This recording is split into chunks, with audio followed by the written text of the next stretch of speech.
Bonjour à tous, je suis ravie d'être de nouveau dans les locaux de l'Université Lyon 3 pour de nouveau parler de la Cour de justice, qui est un thème qui nous réunit fréquemment.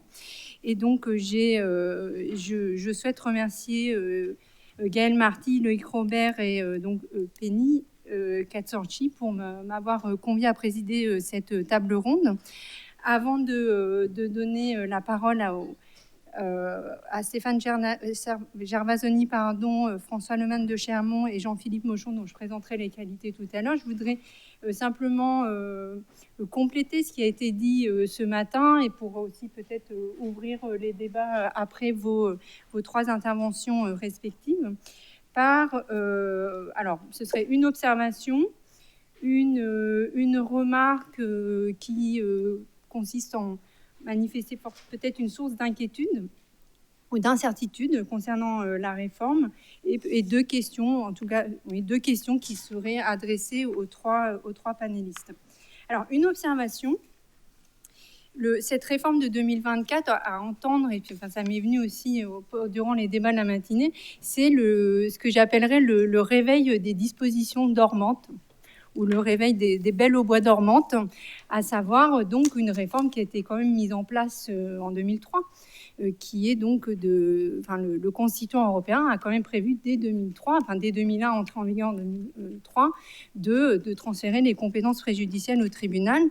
Et on s'est réveillé 20 ans plus tard avec la mise en œuvre de cette réforme. Autre disposition dormante qui est encore plus ancienne, qui dort depuis encore plus longtemps, c'est celle de donner la possibilité à un juge du tribunal d'exercer les fonctions d'avocat général, qui est une possibilité qui existe depuis 1989 et qui a été finalement mise en œuvre une fois, je crois que c'est 1991, dans un arrêt de concurrence, avec énormément de faits. Donc l'avocat général qui avait été désigné, le juge qui avait été désigné comme avocat général avait travaillé des mois sur cette affaire. Donc ça avait vraiment perturbé, je crois, le fonctionnement du tribunal à l'époque. Et donc ça a été une seule et unique fois. On n'a plus jamais réactivé cette possibilité. Alors, simplement, qu'est-ce que ça change? Est-ce que le fait d'adopter une réforme 20 ans après, c'est la même chose que quand finalement le constituant prévoit une réforme et l'adopte et la met en œuvre dans la foulée? Par exemple, le tribunal, il a été créé en 89 à la suite de la modification des traités par l'acte unique. Donc en fait, on parle de quelques années.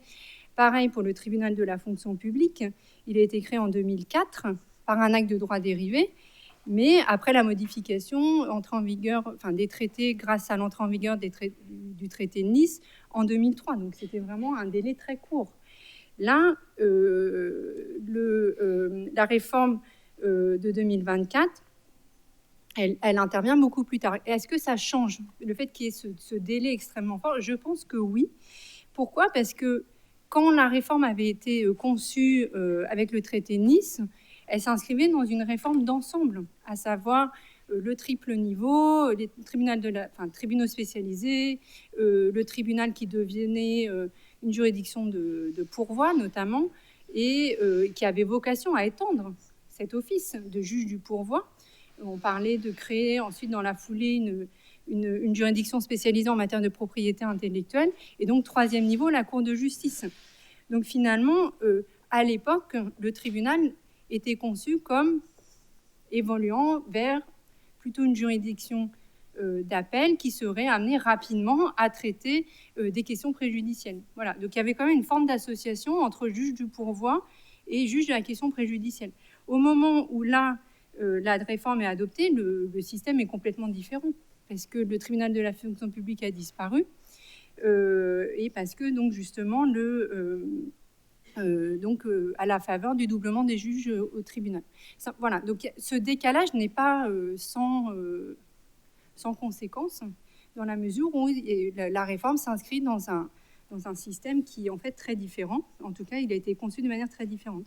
Et l'autre effet, je pense, d'un point de vue juridique, c'est que ça... Vous voyez, on a parlé tu l'as rappelé, Gaëlle, ce matin, c'est, je ne sais plus comment tu l'as formulé, une réforme majeure pour le système judiciaire européen, voire pour le système juridique européen dans son ensemble. Et c'est quand même opéré, en fait, par le législateur. Donc, du coup, ça donne énormément d'importance aux législateurs, alors même que, comme il s'agit d'une réforme d'ampleur, justement, ça devrait être une réforme qui est vraiment maîtrisée par le constituant et par le législateur. Et c'est vraiment, mais pour le coup, c'est vraiment frappant avec la réforme de 2015, parce que finalement, en 2015, on a supprimé le triple niveau, alors que le constituant avait prévu le triple niveau. Donc finalement, il y a quand même une restructuration de l'organisation judiciaire européenne par le législateur européen, et qui va quand même contre la volonté du constituant européen. Je ne suis pas pour dire que c'est invalide, je pense que ça respecte quand même la lettre du traité, mais on est quand même sur une différence de conception et qui donne beaucoup de poids du coup au législateur européen, et donc, comme ça a été dit aussi ce matin, à la Cour de justice, puisqu'elle est à l'initiative législative. C'était ma première observation. Une source, je dirais, d'incertitude, une interrogation sur la conciliation entre les critères qui ont été adoptés par le législateur de 2024 pour distinguer les cas qui doivent tomber devant le prétoire du tribunal et ceux dans le prétoire de la Cour de justice. Donc on les a évoqués. Hein. Donc quand il s'agit de la violation des droits fondamentaux, de droit international, des principes de DIP, des principes généraux du droit, et aussi la décision de principe, à ce moment-là, ce sont des affaires qui seront traitées par la Cour de justice. Bon, je simplifie. Mais en fait, si on pourrait le mettre en parallèle avec d'autres critères qui existent dans d'autres cas pour ventiler le contentieux. Par exemple, la mobilisation de l'article 20 du statut, donc qui permet de se dispenser des conclusions de l'avocat général, le critère, c'est un autre. C'est est-ce qu'il y a une question de droit nouvelle ? Ou plutôt, s'il n'y a pas de question de droit nouvelle, à ce moment-là, on peut se passer des conclusions de l'avocat général. Comment on va articuler cela ? Donc, ça veut dire, si on prend un cas d'école, donc c'est-à-dire une affaire préjudicielle est portée devant le tribunal. Donc, ça veut dire que ça ne porte pas sur les droits fondamentaux, qu'il n'y a pas de question de principe, etc., etc. Mais on va quand même considérer qu'il y a besoin d'un avocat général. Donc, en négatif, il y a peut-être une question de droit nouvelle. Alors, s'il y a une question de droit nouvelle, est-ce qu'on n'est peut-être pas très loin de la question de principe, en tout cas, du coup, qui mériterait un traitement par la Cour de justice. Voilà, donc ça, c'est une question, une source d'interrogation. Et pareil pour Sylphit, dont vous allez sûrement parler, c'est-à-dire que donc Sylphit, les juridictions suprêmes ont l'obligation de poser une question préjudicielle, sauf s'ils n'ont aucun doute raisonnable. Alors, ça veut dire qu'elle pose la question s'il y a un doute, même un léger doute. Mais s'il y a un léger doute et que la Cour dit, en appliquant les critères posés par la réforme de 2024, qu'il y a une jurisprudence comptante, qu'il y a un corpus, qu'on est sur une question technique, et donc que c'est le tribunal qui va répondre à la question, alors on peut se poser la question de savoir si elle était vraiment obligée de poser la question. Voilà. C'est simplement, voilà, il y a d'autres critères qui existent pour aussi orienter la jurisprudence, et je me demande en fait comment ça va s'articuler avec un nouveau critère en fait qui existe, qui est la question de principe, et puis donc le traitement des droits fondamentaux notamment, pour ventiler, pour répartir les compétences entre le tribunal et la Cour. Et j'en viens à peut-être deux questions. Alors, on en a un peu parlé pendant le déjeuner, ces deux nouvelles formations qui vont exister au tribunal. Un auteur que vous connaissez bien, qui s'appelle Michael Bobek, qui est un ancien avocat général de la Cour, les appelle les mini-cours, la mini-cour. Et j'ai du mal à comprendre son point de vue, comme si cette chambre, donc en fait elles seront deux, qui seront spécifiquement dédiées au contentieux préjudiciel, serait en fait une forme d'extension de la Cour, comme si finalement il y aurait un espèce de groupe de juges au tribunal qui seraient des juges différents et qui travailleraient davantage avec la Cour et surtout qui suivraient un processus décisionnel très similaire à celui de la Cour. Et lui, les qualifie de mini-cour. Voilà. Alors je ne sais pas ce que vous en pensez. Et autre question, mais qui est là pour le coup beaucoup plus théorique, en lien avec ce qui a été présenté par Ninon ce matin sur la constitutionnalisation de la Cour. Est-ce qu'on assiste à une constitutionnalisation de la Cour ? À mon avis, on assiste au fait que la Cour on prend acte du fait que la Cour n'est pas qu'une juridiction constitutionnelle et qu'en fait, elle traite de contentieux très divers et qu'elle n'est pas qu'une juridiction constitutionnelle. Et donc, il s'agit de la délester justement de ces questions qui ne relèvent pas en fait de contentieux constitutionnel. Et l'autre élément, c'est que le renvoi préjudiciel, puisque son modèle, c'était la question... le modèle de renvoi préjudiciel, ce sont les questions de constitutionnalité qui étaient posées en Italie auprès de la Cour constitutionnelle. Donc, c'est aussi pour ça que le renvoi préjudiciel est associé à un outil, est qualifié d'outil constitutionnel. C'est-à-dire qu'il a contribué à la constitutionnalisation du droit de l'Union. Donc, finalement, paradoxalement, en divisant les tâches et en disant finalement il y a des matières techniques et puis il y a des matières qui sont plus constitutionnelles, un peu théorique, hein, ma question, c'est finalement, est-ce qu'on n'assiste pas à une forme de déconstitutionnalisation de l'outil préjudiciel? C'est-à-dire qu'on le ramène à quelque chose pour lequel il n'était pas conçu au départ, encore une fois, en raison de son modèle italien. Voilà, ce qui m'était un peu apparu en vous écoutant ce matin, et peut-être aussi pour alimenter le débat. Donc, sans plus attendre, je vais donner la parole à Stéphane Gervasoni, qui est... alors, encore juge au tribunal, mais dans quelques jours deviendra juge à la Cour de justice, et donc qui va nous parler pendant 20 minutes du transfert de compétences vu du tribunal de l'Union, défis organisationnels et changements de métier pour le juge du fond. Merci. Merci beaucoup, Laure. Merci aux organisateurs de ce colloque de m'avoir fait l'honneur et le plaisir d'être parmi vous aujourd'hui. Donc, les professeurs Marty, Gaël Marty, merci. Merci à Louis Robert, merci à Penny aussi, Penny Katsorchi, avec qui j'ai eu le plaisir de travailler pendant 3 ans, et la chance de travailler, et qui est maintenant maître de conférences associé dans votre université.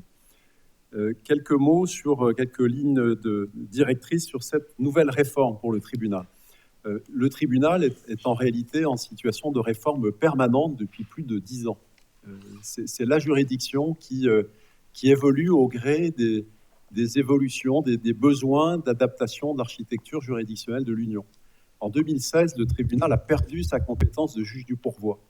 C'est bizarre, cette espèce de capitaux diminutio. Vous voyez une cour qui était une cour chargée des pourvois qui ne redevient qu'un juge de première instance, à la faveur du doublement du nombre de juges du tribunal. Il y a eu ensuite toute une série d'adaptations, alors peut-être plus discrètes pour vous, mais qui étaient des adaptations très importantes de l'organisation du tribunal, jusqu'à cette année 2024. Donc, doublement du nombre de juges, e-Curia devenu obligatoire, spécialisation des chambres en propriété intellectuelle et en fonction publique, nouveau rôle du président et du vice-président sur la cohérence de la jurisprudence, nouveaux outils de case management avec une réforme très importante du règlement de procédure entrée en vigueur en avril 2023. Le tribunal a été sans arrêt en mouvement. Et alors même que l'encre était à peine sèche des modifications du règlement de procédure de 2023, le tribunal a participé à la mise en œuvre de cette nouvelle réforme qui a consacré donc, ces dispositions du traité de Nice permettant de confier au tribunal une compétence préjudicielle. Alors, un mot, si vous me permettez, rapidement, sur la réforme de 2015. Je fais partie des juges du tribunal qui ont toujours été favorables à cette réforme. Et je dois dire que j'ai été souvent surpris par les commentaires critiques, négatifs qu'elle a pu susciter d'une part de la doctrine et aussi de la part d'un grand nombre de juges à Luxembourg. Je crois que cette réforme était absolument indispensable, elle était même vitale pour le tribunal de l'Union, qui a, depuis sa mise en œuvre, retrouvé une vraie collégialité, qui a réduit substantiellement le délai de l'instance et qui permet aujourd'hui à la Cour de s'appuyer sur un tribunal plus fort, plus structuré, dont la situation s'est assainie. Et dès 2015, les promoteurs de la réforme avaient envisagé qu'elle permettrait, à terme, au bout de quelques années, qu'elle permettrait des transferts de compétences. On voyait bien que le contentieux devant la Cour était sur une pente ascendante et qu'il faudrait que le tribunal prenne le relais dans l'esprit qu'avait envisagé le traité de Nice plus de 20 ans auparavant. À la différence de la réforme de 2015, la réforme de 2024 est une réforme que le tribunal a voulu, qu'il a appelée de ses voeux. Il en a été vraiment l'artisan, alors même que la Cour, longtemps, a émis beaucoup de doutes sur l'opportunité de ce transfert de compétences.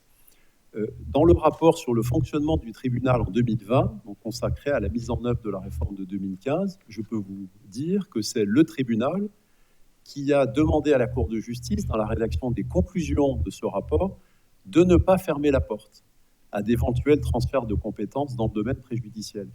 La première version des conclusions de ce rapport, qui était soumise au tribunal, concluait que finalement, il n'était pas opportun d'envisager des transferts de compétences. Le tribunal a insisté pour qu'on écrive, que la Cour écrive, à l'attention du Conseil, du Parlement et de la Commission, pas opportun à ce stade, au vu de l'état du contentieux. Mais le tribunal, depuis plusieurs années, se disait prêt à relever le défi de la compétence préjudicielle, et je crois qu'il a fait partie des acteurs qui ont convaincu la Cour que le moment était venu d'engager cette évolution. Tous les textes ont été publiés, cela a été très bien expliqué ce matin, au journal officiel du 12 août. Donc vous trouverez cette moisson de textes à votre disposition. La modification du statut, bien sûr, les 2 règlements de procédure de la Cour et du tribunal qui ont été adaptés en conséquence, les nouvelles décisions relatives à l'utilisation d'e-Courrier et les dispositions pratiques d'exécution du tribunal qui mettent en musique ces réformes. Alors, à la fois aussi sur un volet concernant les recours directs. Je vous invite à regarder ce qui a été décidé du côté des recours directs, qui n'est pas négligeable. C'est un peu l'angle mort de cette réforme. Il y a des points évidemment essentiels sur le transfert de compétences préjudicielles, mais il y a également des évolutions importantes sur la compétence en recours direct du tribunal. Alors, 2 lignes de force pour vous rendre compte de cette réforme cet après-midi, auquel je me limiterai. Je dirais, premier axe, il était entendu de la part de tous les stakeholders qu'il faudrait que cette réforme soit la plus neutre, la plus transparente possible pour les juridictions nationales. Qu'on maintienne le même niveau de qualité des réponses aux demandes de décision préjudicielle que celle qui prévalait devant la Cour. Bon, grosso modo, on veut que rien ne change, autant que possible. Rien ne change. Deuxième axe important, et vous l'aurez déjà compris en écoutant les intervenants de ce matin, mais pour que rien ne change, en réalité, il faut que le tribunal transpose l'ensemble des méthodes, des pratiques, des règles applicables devant la Cour de justice. Et c'est un défi pour le tribunal très important. Défi organisationnel, conceptuel, juridique, informatique. Et je vais en dire quelques mots. Donc, vous ne serez pas surpris que je reprenne à mon compte aujourd'hui la phrase assez célèbre du film de Visconti, Le Guépard, que vous connaissez peut-être, on en a parlé avec le décès d'Alain Delon récemment, dans lequel Tancred Falconer, il dit à son oncle, « Mon oncle, pour que rien ne change, il faut que tout change ». Et ça va être l'axe de mon intervention cet après-midi. Nous voulons que rien ne change. Mais vous verrez que pour que rien ne change, il faut que tout change en réalité au tribunal. Que rien ne change. 4 points. Je passerai assez rapidement puisque les différents aspects de cette partie de ma contribution ont été déjà largement évoqués ce matin. Il y aura toujours un même destinataire des demandes de décision préjudicielle, la Cour. Donc, pour des raisons de transparence, de fiabilité, de rapidité, de sécurité juridique, on doit éviter tout doute dans le chef de la juridiction de renvoi, c'est le guichet unique. Alors, il est vrai que c'est un système qui est un système de top-down et pas bottom-up. Le traité avait envisagé que ce soit seulement le tribunal qui identifie des questions méritant la compétence de la Cour. Donc, quand on lit le traité, on n'y voit pas aisément l'existence du guichet unique. Le traité n'excluait pas pour autant qu'on invente ce mécanisme qu'a voulu la Cour pour faire le tri à son niveau.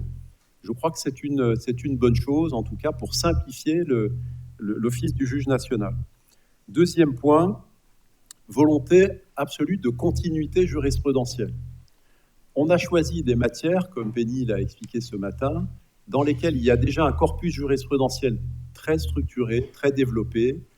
On n'attend pas du tribunal qu'il révolutionne la jurisprudence dans ces domaines, qui sont des domaines de compétences anciens de l'Union, dans lesquels la Cour a déjà cartographié la jurisprudence. On a eu le souci d'ailleurs dans cette volonté de continuité d'éviter la déconnexion entre l'office de juge du pourvoi, qui va rester entre les mains de la Cour, et l'office du juge préjudiciel. Et c'est pour cette raison qu'on n'a pas choisi parmi les matières transférées des matières dont a connaître le tribunal en permanence. Si on avait transféré au tribunal la propriété intellectuelle, les aides d'État, par exemple, évidemment, il y aurait eu à ce moment-là un tribunal préjudiciel dans ces domaines, mais une cour encore compétente comme juge du pourvoi dans les mêmes domaines. Et on aurait abouti à cette déconnexion que le traité de Nice avait voulu éviter. Alors, selon une autre logique que celle quand même, qui était celle des auteurs du traité de Nice, qui avaient envisagé de confier au tribunal une compétence de juge du pourvoi et en même temps de juge préjudiciel, donc qui avaient pensé à cette connexion. Alors, il est vrai que le tribunal n'est plus un juge du pourvoi aujourd'hui, depuis la suppression du TFP, mais c'est pour cette raison que dans le choix des matières, on fait en sorte qu'il n'y ait pas de déconnexion éventuelle entre l'office du juge préjudiciel et celle du pourvoi. Alors, ce sera une contrainte très forte à l'avenir si on veut envisager d'autres transferts de compétences. On ne pourra pas, pour cette raison, transférer au tribunal, en matière préjudicielle, à mon sens, des domaines qu'il connaît très bien. Concurrence, aide d'État, propriété intellectuelle, etc., puisqu'on butera sur cet écueil qui est celui du risque de déconnexion entre les deux juges qui ont vocation à dire le droit en dernier ressort, le juge préjudiciel et le juge du pourvoi. Troisième point, on l'a dit ce matin, sur toutes les questions importantes, c'est la Cour qui va rester compétente. Le tribunal, là, pour le coup, est complètement transparent, continuité complète. S'il y a une question de principe, une question indépendante, j'insiste sur cet adjectif, question indépendante d'interprétation, d'application du droit primaire, de la charte, du droit international public, etc. Vraiment, j'insiste, indépendante par rapport à quoi? On pourrait dire que le texte n'est pas très bien rédigé. On aurait pu préciser au regard de quoi il était question d'être indépendant. Et je pense que le texte doit se comprendre comme voulant dire indépendant de la matière spécifique concernée. C'est-à-dire une question qui doit, par sa portée, son importance, excéder le champ de la TVA, du droit d'accise ou des douanes, etc. Donc question indépendante. Et pas seulement question touchant au droit primaire, à la charte, etc. Parce qu'on peut imaginer une question relevant du droit primaire, mais qui ne soit pas indépendante de la matière spécifique concernée. Donc la Cour reste compétente. Je dirais que là, c'est presque ceinture et bretelle, comme on dit vulgairement en français. Le guichet unique, bien sûr, la Cour fait le tri ex ante. La possibilité existe pour le tribunal de renvoyer très vite une question dont il pense qu'elle relève de la Cour de justice, et donc que le guichet unique s'est en quelque sorte trompé. Troisième option, la question de principe, qui appelle une prise de position de la Cour. Et enfin, le réexamen. Vous voyez que tout ça est très encadré et qui démontre bien que là encore, on veut que rien ne change ou le moins possible. Enfin, dernier point, et j'y reviendrai plus dans ma seconde partie, objectif de maintien de la qualité d'analyse. On veut que les moyens juridictionnels mobilisés par le tribunal pour répondre aux préjudiciels soient le plus possible comparables, sinon identiques, à ceux que mobilisait la Cour pour répondre au DDP. On va voir comment c'est envisageable dans une juridiction qui est malgré tout différente. Donc vraiment, on veut que rien ne change. Ça, c'est la perspective extérieure. Mais évidemment, vu de l'intérieur du tribunal, il faut que tout change chez nous, dans notre juridiction, pour arriver à une mise en œuvre satisfaisante de cette réforme. Alors tout d'abord, un changement très important d'approche juridictionnelle pour le tribunal. Et je parlerai ensuite des questions plutôt d'organisation juridictionnelle, mais tout d'abord dans la mission juridictionnelle. Conceptuellement, c'est radicalement différent d'être un juge préjudiciel quand on est, la plupart du temps, quand on a une vocation de juge du fond. Le juge du fond, c'est le juge des faits. C'est le juge qui règle le litige, qui donne sa solution à un différend. Le juge préjudiciel, c'est tout sauf ça. C'est le juge du droit, seulement du droit. c'est pas le juge de l'application du droit aux faits, c'est le juge de l'interprétation du droit ou de son appréciation de validité.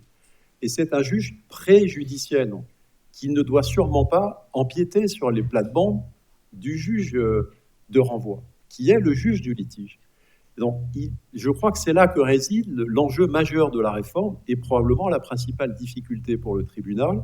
Il va falloir que des juges, des référendaires qui ont été, je dirais, les mains dans le cambouis, qui ont toujours voulu donner une solution au litige et qui décortiquaient l'affaire, qui voulaient tout connaître, qui demandaient des mesures d'instruction, des mesures d'organisation de la procédure, qui posaient des questions aux parties pour compléter le dossier, il va falloir que ce juge accepte une nouvelle retenue juridictionnelle et change de métier. Je crois que ce sera le plus difficile pour le tribunal. Et les premiers mois de mise en œuvre de la réforme nous diront si le tribunal arrive à faire cette mue qui va être d'autant plus difficile pour les juges concernés que les mêmes juges vont rester en même temps juges des recours directs. Alors, c'est vrai aussi pour la Cour, mais la Cour a l'habitude de changer de casquette et d'office juridictionnel. Pour le tribunal, ce sera un véritable apprentissage. Et je vous donne une illustration des difficultés qu'on a eues sur ce plan. J'ai insisté dans les discussions qu'on a eues avec la Cour et le Conseil pour que le tribunal, dans le titre du règlement de procédure nouveau consacré au renvoi préjudiciel, que n'apparaisse pas la possibilité pour le tribunal, en préjudiciel, d'adopter des mesures d'instruction. Il me paraissait évident que le juge préjudiciel, qui n'est pas le juge des faits, ne devait pas pouvoir adopter de mesures d'instruction. Une mesure d'instruction, c'est quoi? C'est l'expertise, c'est le déplacement sur les lieux, la preuve par témoin. Franchement, est-ce que c'est le rôle d'un juge préjudiciel? Je n'ai pas été entendu, ça fait partie des points sur lesquels j'ai prêché un peu dans le désert. On m'a dit à la Cour, on ne peut pas tout à fait exclure dans une affaire, peut-être très exceptionnellement, on n'a d'ailleurs donné aucun exemple, que la Cour puisse en préjudiciel ordonner une mesure d'instruction. Bon, cette disposition a été reprise, existe dans le règlement de procédure de la Cour dans la partie préjudicielle. Je dis juste qu'elle m'inquiète. Et je ne suis pas convaincu qu'elle ait sa place dans un titre consacré au renvoi préjudiciel et entre les mains de juges qui ont l'habitude de s'emparer des faits. Bon, voilà. Je referme cette petite parenthèse sur les mesures d'instruction. Alors, les adaptations majeures de l'organisation du tribunal sont les suivantes. Alors, tout d'abord, la place de la figure nouvelle pour nous de l'avocat général dans la procédure. Comme l'a dit Clément Ville, c'est un changement très important d'approche pour nous dans l'analyse des dossiers. Vous savez qu'au tribunal, peut-être qu'avant les audiences, il y a ce qu'on appelle une conférence de chambre qui est une séance d'instruction. Et le juge rapporteur, à la main sur le dossier, rédige un rapport préalable, qui est un document très approfondi, dans la quasi-totalité des cas, avec une proposition de solution du litige, et bien souvent, même parfois, un avant-projet d'arrêt, qui est déjà rédigé dès ce stade, qui permet à la formation du jugement de discuter de manière approfondie de l'affaire et de bien préparer l'audience. Ce qui explique au tribunal qu'il y ait autant de questions, d'ailleurs, lors des audiences, puisque les juges connaissent bien le dossier, ont déjà une idée d'une solution possible. Quand vous associez à ce type de procédure un avocat général, cela change tout.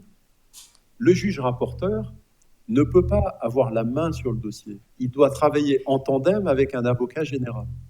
L'avocat général est censé pouvoir donc donner son point de vue sur toutes les affaires, son analyse, et prononcer, lorsqu'il le souhaite, lorsque la formation du jugement le décide, des conclusions. Peut-être dans 30-40% des renvois préjudiciels, il y aura des conclusions de l'avocat général. Qui dit conclusion après l'audience et reprise de l'analyse du dossier par le juge rapporteur et la formation du jugement. Ça change complètement la conduite de l'instance.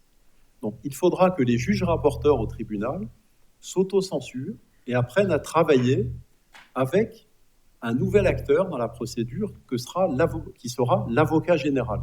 C'est un changement très, très important. Il faudra que les rapports préalables aussi aient une forme différente.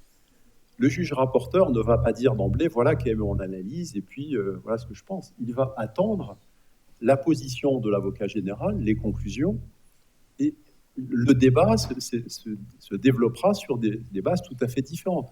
Il n'y aura pas non plus de tour de table immédiatement après les audiences, ce qui est l'usage aujourd'hui au tribunal. Quand je vous l'ai dit, on a une séance d'instruction avant l'audience, une audience approfondie. Après l'audience, on a un tour de table qui est une sorte de pré-délibéré pour donner des orientations au juge rapporteur qui va rédiger le projet d'arrêt. Rien de tout cela en préjudiciel. On va devoir attendre des conclusions de l'avocat général. Il n'y aura donc pas de tour de table après les audiences. Donc, déroulement tout à fait différent de l'instance. Deuxièmement, les formations de jugement. Le choix a été fait pour rassurer les juridictions nationales, les gouvernements, les institutions de l'Union, de confier toutes les affaires préjudicielles à des chambres à 5. Donc, c'est une dérogation par rapport aux usages du tribunal qui confie toutes les affaires en recours direct, je dirais par principe, à des formations de 3 juges. Pour les demandes de décision préjudicielle, ce seront toujours des chambres à 5. Donc, on a un standard déjà plus luxueux, plus collégial, qui devrait permettre d'apporter un regard plus diversifié sur les affaires préjudicielles. Nous avons aussi, pour les besoins des préjudiciels, créé une nouvelle formation de jugement à 9 juges, qu'on appelle la formation intermédiaire, qui a pu être créée également pour les recours directs. Je signale au passage, on s'est posé la question de savoir si on limiterait l'utilisation de cette chambre au préjudiciel. On a considéré qu'elle pourrait avoir son utilité aussi en tant que formation intermédiaire en recours direct, compte tenu du poids que représente pour nous la grande chambre. Le tribunal est un juge de première instance. Réunir des formations à 15, c'est parfois disproportionné quand on se dit que dans les mêmes affaires, la Cour, probablement en pourvoi, va elle aussi aller en grande chambre, ou en tout cas en formation élargie avec des conclusions. Donc on s'est dit qu'il fallait une formation de taille intermédiaire entre la chambre à 5 et la grande chambre pour un grand nombre d'affaires. Moi, je suis assez convaincu que cette formation va être assez régulièrement saisie, peut-être même davantage en recours direct qu'en préjudiciel. On verra ce que l'expérience nous dira. Alors, il faut également, puisqu'on a décidé de désigner des avocats généraux dans toutes les affaires, il faudra élire des avocats généraux, puisqu'il n'y a pas d'avocat général en titre de plein exercice au tribunal. Nous n'avons que des juges. Il faudra que certains juges du tribunal soient élus avocat général pour exercer cette fonction au tribunal. Alors, nous avons déjà identifié les collègues qui vont probablement être candidats et avoir de bonnes chances d'être élus dans la fonction d'avocat général prochainement. Nous avons fait cette espèce d'élection à blanc informellement avant l'été pour laisser aux intéressés la possibilité, le temps de la période estivale, de se préparer à exercer leurs futures fonctions. Donc cette élection formellement aura lieu dans les prochains jours. Nous aurons donc 2 juges qui vont continuer à être des juges dans les recours directs, mais qui seront en préjudiciel, pour les affaires préjudicielles, chargés des fonctions d'avocat général. Je précise que nous avons institué 2 incompatibilités pour éviter tout problème et pour, je dirais, garantir l'indépendance des avocats généraux dans leurs fonctions. Première règle d'incompatibilité, on ne peut pas être en même temps avocat général et juge dans les affaires préjudicielles. Donc les juges qui auront été élus avocats généraux ne pourront pas siéger dans des affaires préjudicielles, comme à la Cour finalement. Deuxième règle qui est peut-être passée un peu plus inaperçue, nous souhaitons que les collègues qui sont avocats généraux, qui vont travailler avec des juges d'une chambre préjudicielle, ne soient pas juges des recours directs dans la même chambre. Et donc, lorsqu'ils seront avocats généraux dans une chambre, par exemple la chambre numéro 1, eh bien, ils seront juges des recours directs dans la chambre numéro 2, pour qu'il n'y ait pas, je dirais, d'interférence dans le fonctionnement, dans l'interaction entre les juges d'un côté et les avocats généraux de l'autre, interaction qui pourrait peut-être potentiellement nuire à l'indépendance de l'avocat général. 4e point, nous avons repris tout l'acquis procédural de la Cour de justice. Mais cela a été plus difficile qu'on le pensait initialement. C'est-à-dire quand on a commencé ce travail au comité règlement de procédure du tribunal, on pensait qu'on allait faire une sorte de copy-paste, c'est-à-dire qu'on allait reprendre toutes les dispositions de la Cour applicables aux préjudiciels. Ça s'est avéré plus compliqué que prévu à cause de règles de fonctionnement du tribunal qui sont différentes, et notamment à cause de l'absence de réunion générale au tribunal. Nous n'avons pas au tribunal une entité qui à la Cour s'appelle la réunion générale et qui est la garde-tri et qui aiguille les affaires vers les formations de jugement. Une affaire, lorsqu'elle arrive à la Cour, est attribuée à un juge rapporteur et à un avocat général. Et c'est la réunion générale qui, après l'analyse du dossier par le juge rapporteur, détermine la formation de jugement. Au tribunal, nous n'avons pas cette entité. Une affaire est attribuée à une formation de jugement. Bien sûr aussi à un rapporteur et un avocat général, mais d'abord à une formation de jugement. Et donc, il n'était pas possible de reprendre les schémas institutionnels de la Cour. Et donc, sur bien des points, nous avons dû reprendre une partie de ce qui figurait dans les dispositions de la Cour relatives au renvoi préjudiciel. Nous avons dû réécrire la première partie du règlement de procédure du tribunal pour expliquer comment les décisions devraient être prises en matière préjudicielle. Donc, toute la partie initiale du règlement de procédure du tribunal, le titre premier, vous verrez, a été modifié à de nombreuses reprises pour ce qui touche aux aspects décisionnels de la mise en œuvre de la compétence. Pour les aspects plus procéduraux, il y a le copier-coller que j'évoquais, là vous le trouverez au titre 6, où nous avons repris une grande partie des dispositions du règlement de procédure de la Cour. Je réponds à la question qu'a soulevée Laure Clément-Wild sur le point de savoir s'il va y avoir une espèce de mini-cour au sein du tribunal. Nous faisons tout pour qu'il n'y ait pas cette mini-cour au sein du tribunal. C'est la raison pour laquelle nous ne souhaitons pas que les chambres préjudicielles soient des chambres exclusivement dédiées au renvoi préjudiciel. Donc, nous aurons 2 chambres préjudicielles qui sont désignées spécialement à cet effet, mais qui n'auront pas comme compétence seulement les renvois préjudiciels. Ces chambres vont continuer à connaître des recours directs de tout type d'affaires qui sont portées devant le tribunal. La seule exception en pratique que nous allons mettre en œuvre est une exception concernant ce qu'on appelle dans notre jargon interne les TGA, les très grandes affaires. C'est-à-dire que les affaires très volumineuses de concurrence, d'aide d'État, ou concernant la mise en œuvre du DMA, par exemple, ces affaires ne seront pas confiées aux chambres préjudicielles parce que leur lourdeur, le temps que les juges y consacreraient, probablement affecterait la célérité qui doit être absolue pour le traitement des préjudiciels. On ne souhaite pas qu'il y ait de pénalisation des préjudiciels à cause de la présence dans ces 2 chambres d'éléphants contentieux qui retarderaient qui affecterait le bon exercice de la compétence préjudicielle par le tribunal. C'est aussi pour la même raison d'éviter de créer une sorte de mini-cour ou de tribunal distinct qui serait un tribunal préjudiciel au sein du tribunal que nous avons souhaité que les juges préjudiciels continuent de connaître d'autres matières et que même les avocats généraux en préjudiciel puissent continuer à siéger comme juges dans les recours directs. Alors, ça va être du fine-tuning parce qu'on verra quelle est la charge de travail de ces collègues. On s'attend à ce qu'elle soit relativement réduite et maîtrisable au cours des premiers mois de mise en œuvre de la réforme. Donc, probablement que ces juges des chambres préjudicielles vont rester encore largement des juges des recours directs. Même chose pour les avocats généraux. Mais qui dit ce que sera l'avenir et la situation dans 1 an, 2 ans, nous ne savons pas.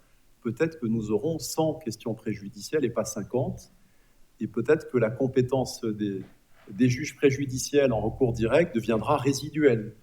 Nous ne le savons pas pour l'instant. En tout cas, nous avons souhaité que ces juges soient en nombre suffisamment restreint, ils seront 10 à exercer cette compétence préjudicielle, et 2 avocats généraux, pour qu'il y ait suffisamment de spécialisation, de connaissance à la fois des matières spécifiques transférées, mais aussi du style particulier de l'instance, des règles procédurales, des lunettes aussi que doit chausser le juge préjudiciel, qui, comme je le disais, sont très différentes de celles qu'il utilise en recours direct. En conclusion, 3 remarques. La première, c'est que je suis assez optimiste sur les conditions de mise en œuvre de cette réforme. Je crois que le tribunal s'est parfaitement organisé, est prêt a la disponibilité suffisante, les compétences requises pour assurer une mise en œuvre très satisfaisante de cette réforme. Le but étant bien sûr d'alléger la charge de travail de la Cour. Je crois que de ce point de vue-là, il y aura de vrais bénéfices. Et du côté du tribunal, je crois que le tribunal est prêt à relever le défi. Le deuxième point, c'est que, toujours en réponse à la question de Laure, nous allons veiller à ce que le tribunal ne devienne pas une sorte d'annexe de la Cour de justice. Il y a un petit risque, et certains le craignaient, envisageaient que le tribunal devienne une sorte de sous-traitant contentieux de la Cour, sous le contrôle de la Cour, et presque, l'idée a même été évoquée, l'idée je vous dis comme ça, peut-être d'un greffe commun sur les questions préjudicielles. Là, on a tous dit très rapidement au tribunal, non, le tribunal est une juridiction indépendante, autonome, il doit continuer à exercer ses compétences en toute autonomie, évidemment, comme toute juridiction indépendante, soumise bien sûr au contrôle d'un juge d'appel ou un juge de cassation, mais sans connaître d'interférence dans sa vie quotidienne, dans son fonctionnement administratif, juridictionnel, de la part de ce juge supérieur. Enfin, dernière remarque, il est évident pour tous, à Luxembourg et à Bruxelles, que cette réforme est un ballon d'essai. Un ballon d'essai, comme le montre bien d'ailleurs le reporting que le Parlement européen a imposé, et le Parlement surtout en accord avec le Conseil, mais ces dispositions viennent du Parlement, les obligations de reporting qui figurent à l'article 3 du texte d'avril dernier. Si la réforme s'avère concluante, bénéfique pour la Cour, et si elle est perçue de manière satisfaisante par les juridictions nationales, il y aura d'autres transferts, bien sûr. Et à terme, on peut envisager véritablement un partage de la compétence préjudicielle entre les deux cours. Peut-être aussi, mais là peut-être suis-je trop optimiste, peut-être un allègement de ce carcan relatif dans lequel cette compétence est aujourd'hui enserrée. Je vous le disais, c'est quand même ceinture et bretelles. Peut-être qu'ultérieurement, dans 10 ans, 15 ans, la délégation de compétences sera plus confiante. Nous verrons comment l'architecture juridictionnelle évoluera. Merci de votre attention.